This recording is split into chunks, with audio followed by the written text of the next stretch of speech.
5 ans de travail pour une voiture sur mesure.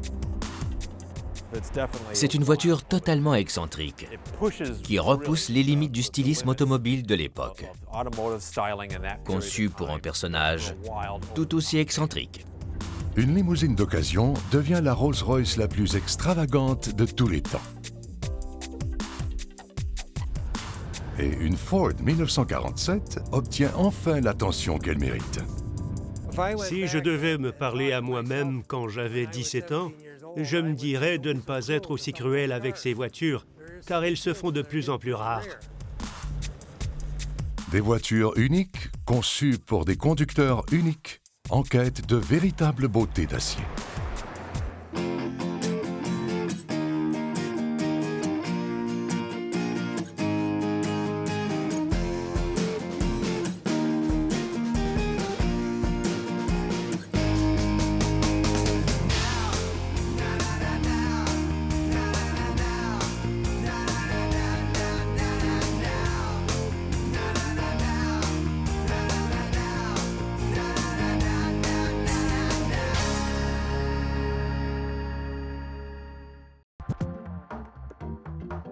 Quand on cherche une voiture synonyme de luxe et de classe, il est difficile de trouver mieux qu'une Rolls-Royce.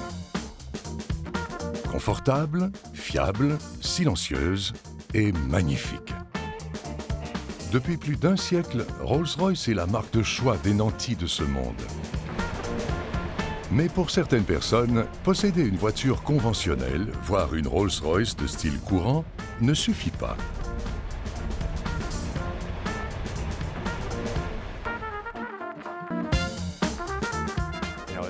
C'est très flamboyant. Ça repousse totalement les limites du stylisme automobile de l'époque. Les lignes affûtées comme des lames de rasoir qui filent jusqu'à l'arrière. Les grosses bandes plaquées or et bronze qui font partie de la carrosserie. Ça ne ressemble à aucune autre Rolls-Royce. Voici la Rolls-Royce Phantom 3 1939-1947.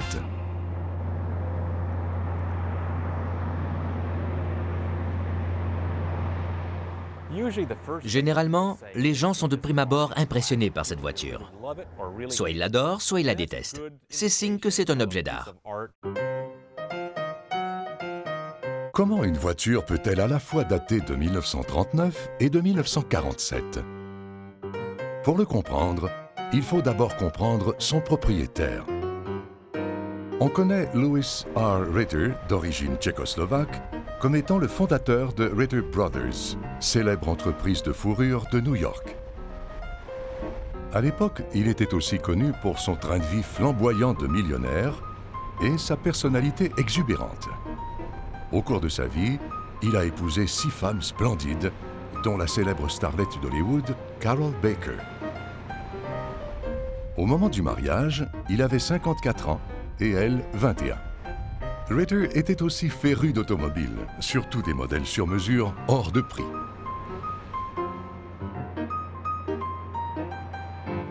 Ritter se faisait construire une voiture à Paris, il l'exhibait au salon de l'auto, la ramenait aux États-Unis, s'en lassait au bout de quelques mois et s'en offrait une autre. En 1942, Ritter décide que son prochain chef-d'œuvre roulant serait une Rolls-Royce. Mais alors que la Seconde Guerre mondiale fait rage, ça s'avère plus facile à dire qu'à faire. Jusqu'en 1949, quand on achetait une Rolls-Royce, on obtenait le châssis, le moteur et le train roulant, mais pas de carrosserie. Rolls-Royce n'a commencé à en construire qu'en 1950. Donc, quand on achetait une Rolls, il fallait faire la carrosserie chez un carrossier. Le problème, c'est qu'en 1942, Rolls-Royce ne construisait pas de voitures, mais des moteurs d'avion pour la guerre. Ritter a donc trouvé une limousine Phantom 3 d'occasion. Il en a retiré la carrosserie et il l'a fait expédier à Paris chez Labourdette, un carrossier célèbre pour ses carrosseries en bois d'inspiration nautique. Et de 1942 à 1947, donc pendant et après la guerre, Labourdette a travaillé sur cette voiture. C'est d'ailleurs sa dernière création. L'entreprise de carrosserie d'Henri Labourdette, située à Paris, était réputée pour la qualité de son travail, mais aussi pour l'originalité de ses conceptions. À chaque nouveau mandat, Labourdette allait toujours plus loin. C'était le choix idéal pour un client aventurier tel que Ritter, qui lui a donné carte blanche pour réinventer sa limousine Phantom 3 1939. Il l'a même laissé effacer tout élément rappelant que c'était une Rolls-Royce. En 1947, Ritter a eu droit à un résultat spectaculaire. La calandre Rolls-Royce d'origine se trouve derrière cette calandre en cascade. Hormis la statuette mascotte, impossible de savoir que c'est une Rolls. C'est une voiture excentrique, conçue pour un homme tout aussi excentrique. Et Louis Ritter n'avait aucune limite de prix pour ses voitures. Le coût de la carrosserie, sans compter le châssis Rolls-Royce, était de 44 000 $ en 1947. Une Ford neuve valait moins de 1 000 $. Il a donc fait habiller une Rolls pour le prix de 44 Ford neuves.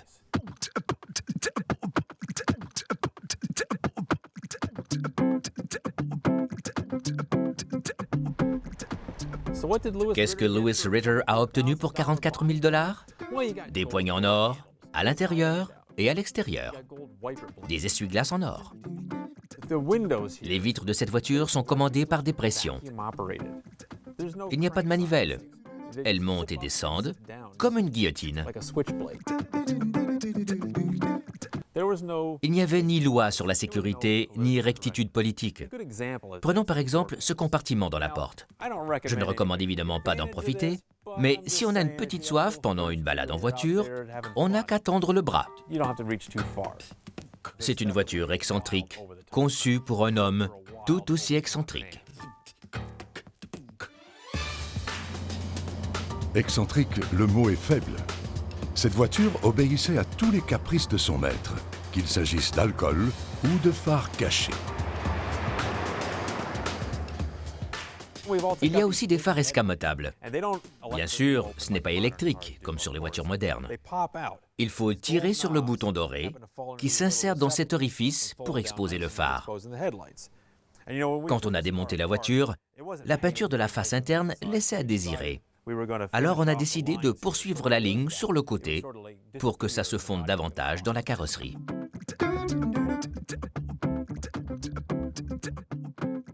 Cette voiture est aussi dotée d'un pare-brise spectaculaire. Ça s'appelle un cabriolet vue totale, un brevet français déposé par Labourdette, ou plutôt volé par Labourdette à quelqu'un d'autre. Il n'y a pas de montant de pare-brise, ce qui permet d'avoir une vue avant sans obstacle, ou vue totale.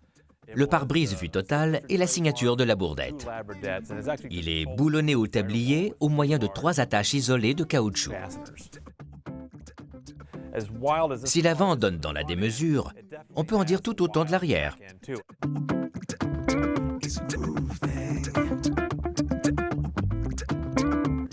On ne peut pas partir en pleine nuit sans se faire remarquer. On ne peut pas se garer devant l'opéra sans se faire remarquer. Lors du dévoilement de la Phantom 3 au Salon de l'Auto de Paris de 1947, on la considère particulièrement avancée sur le plan technique. Encore aujourd'hui, beaucoup estiment que c'est l'une des plus belles voitures de tous les temps. Aussi flamboyante soit-elle à l'extérieur, c'est une Rolls classique à l'intérieur. À l'époque, on construisait des voitures très manuelles. Ce n'est pas comme aujourd'hui où on peut monter à 130 km/h sans intervention ou presque, car tout est assisté par ordinateur. Là, il faut tout faire soi-même. On ajuste le papillon des gaz à même le volant, ainsi que le type de démarrage. On peut aussi ajuster les suspensions. Ça va de souple à rigide, selon les conditions de la route. Il y a 2 allumages. On peut choisir l'un, l'autre ou les 2. Même chose avec les pompes à carburant électriques. Et bien sûr, comme sur les voitures d'aujourd'hui, il y a le bouton démarrage.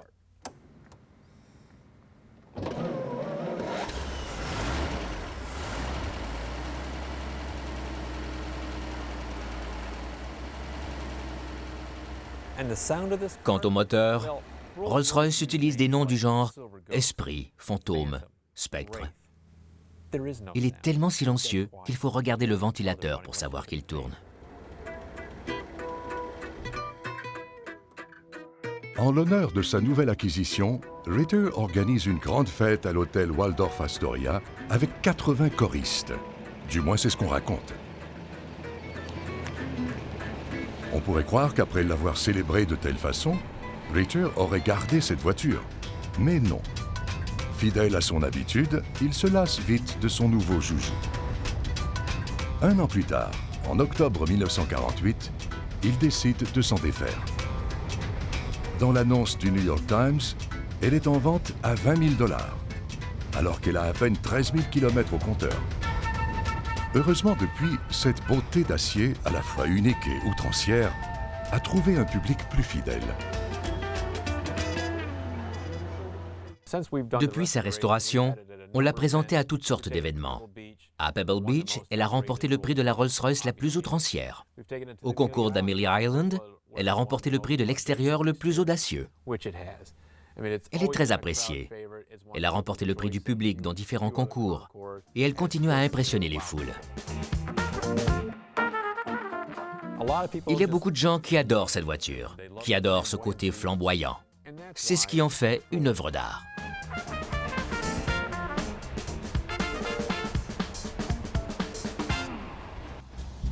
Contrairement à la Rolls-Royce, la Ford 1947 est faite pour une vie plus modeste.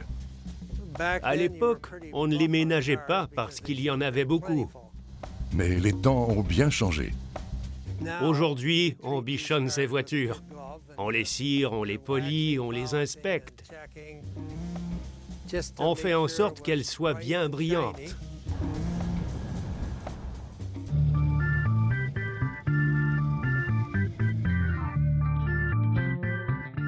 Voici Ron Smith. C'est une voiture comme on en voit dans les films.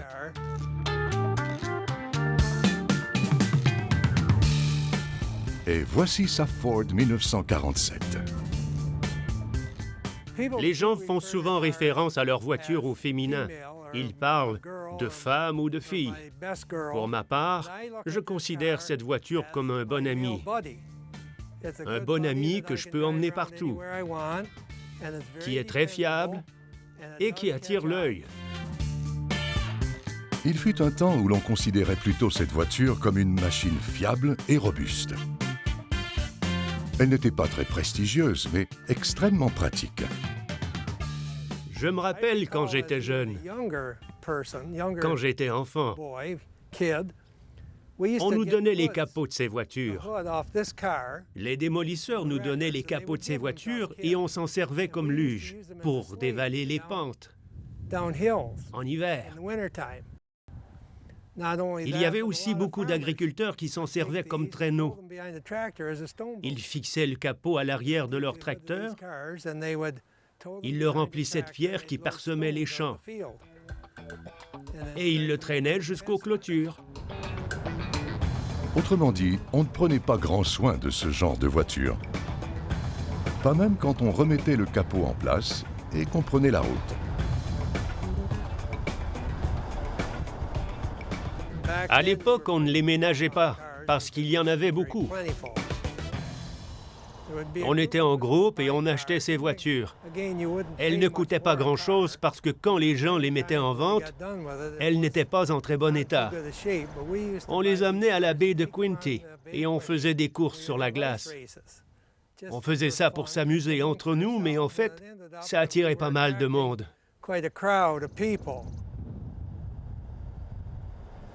Bien souvent, ces Ford étaient plus dynamiques que les Chevrolet, les Pontiac ou les Chrysler parce qu'elles avaient des moteurs V8. Elles étaient plus vives au démarrage que la plupart des autres voitures. S'il n'y avait pas de neige sur la glace et qu'on partait pare-choc contre pare-choc, elle contre elle, dès le premier virage, on pouvait se retrouver 400 mètres plus bas à glisser sur la glace. On démolissait les voitures et on s'en achetait d'autres. Ron se revoit aussi à bord d'une voiture comme celle-ci, à sillonner la rue principale d'une petite ville en Ontario. On montait et on descendait la rue principale le vendredi et le samedi soir. C'était comme ça qu'on s'occupait. Si on manquait de carburant, on remettait $1 ou $1,25 d'essence et c'était reparti pour 2 ou 3 heures. C'était le budget d'une soirée de divertissement. Notre copine ne s'asseyait pas sur le siège passager. Elle s'asseyait à côté de nous. Ça rendait les choses plus intéressantes et on se sentait mieux. Et on faisait ça le vendredi et le samedi soir pendant tout l'été.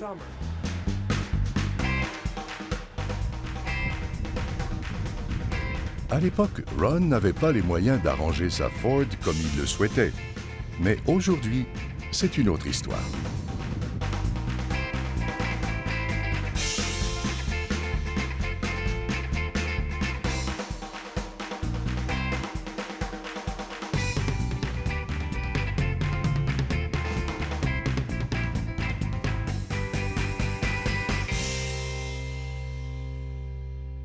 Aujourd'hui, on bichonne ces voitures. On les cire, on les polit, on les inspecte. Si on voit la moindre petite bosse, c'est inévitable. On prend les dispositions nécessaires pour la faire disparaître. Si le chrome se ternit, on fait en sorte qu'il brille à nouveau. À vrai dire, j'ai remplacé la plupart des éléments en chrome et en inox de cette voiture pour m'assurer qu'elle soit bien brillante. Le chrome et l'inox venaient surtout des États-Unis.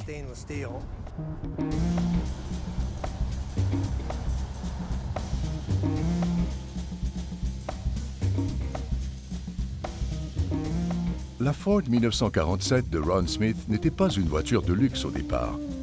Mais aujourd'hui, on pourrait en douter. Ron l'a dotée de tous les équipements optionnels possibles et imaginables. De l'échappement double. L'échappement double est un équipement optionnel. Ce n'est pas d'origine. Quand on était jeune, on aimait installer des échappements doubles parce que ça faisait un beau son. Par contre, c'était le meilleur moyen de se prendre le pantalon dedans. Mais ce n'était pas grave, parce que c'était beau. Ça aussi, c'est un bel ajout. Le chrome autour de la plaque d'immatriculation et les réflecteurs, qui étaient populaires sur les voitures des années 1960. Souvent, ils étaient rouges à l'arrière et verts à l'avant. Aux épatants phares bleus. Celle-ci est aussi équipée de feux arrière à point bleu. C'était un accessoire qui permettait d'habiller la voiture, la nuit, en produisant une lumière bleue. Cette voiture a tout.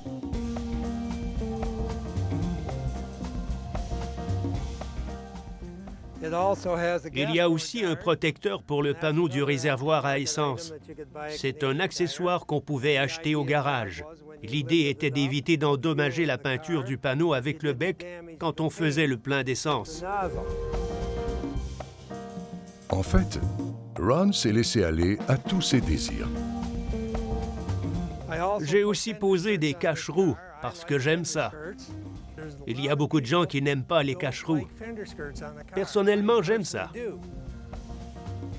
À l'avant de la voiture, j'ai aussi installé des petites lumières bleues. C'est du chrome. C'est très joli la nuit.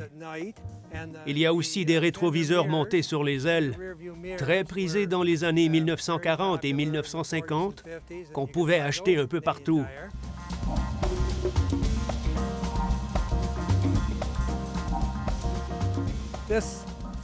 La visière de pare-brise est un peu plus rare, mais c'est aussi un équipement optionnel qui donne beaucoup d'allure à la voiture. Pour Ron, ces ajouts sont un rêve devenu réalité. Car plus jeune, il n'en avait pas les moyens.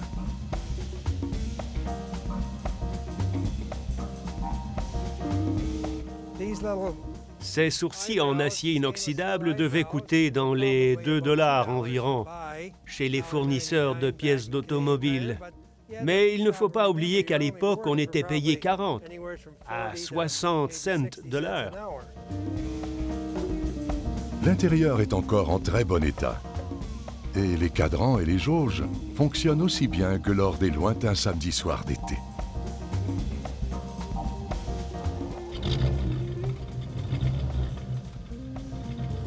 Ces voitures sont dotées de très jolis tableaux de bord.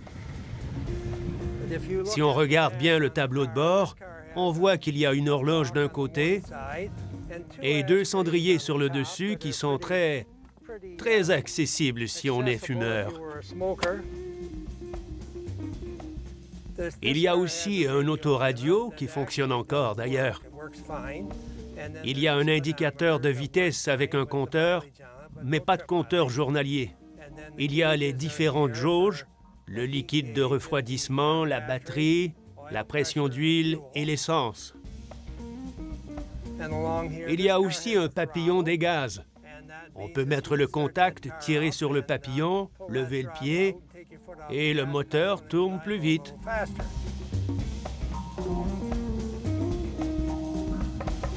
Maintenant qu'il l'a habillé à son goût, Ron prend beaucoup de plaisir à sortir sa voiture, comme dans le bon vieux temps.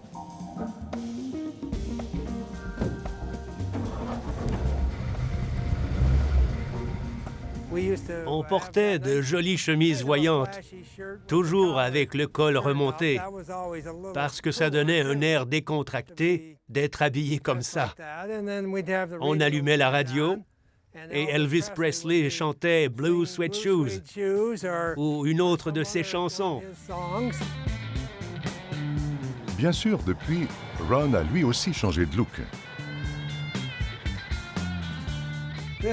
C'est mon chapeau de Ford 1947 et il me plaît bien. Je ne le porte que quand je conduis cette voiture. En plus de me protéger du soleil, il me rappelle l'époque où ces chapeaux étaient à la mode. Pour Ron, il s'agit de se remémorer les bons souvenirs de cette période. Quand je monte dans cette voiture, je repense à mon adolescence, aux personnes que j'ai connues, aux endroits où j'allais. Ce qui fait que ces voitures sont devenues des objets d'art, c'est leur rareté. Il demeure peu de vieux modèles en bon état. Et si on compare le style de ces voitures à celui des voitures actuelles, c'est le jour et la nuit. Ron Smith a-t-il des regrets?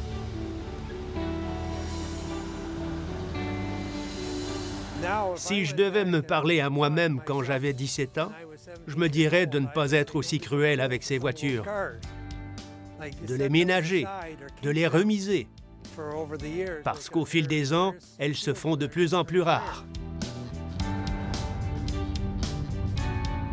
Qu'elles soient rares ou non, elles rappellent que les bons souvenirs ont toujours leur place.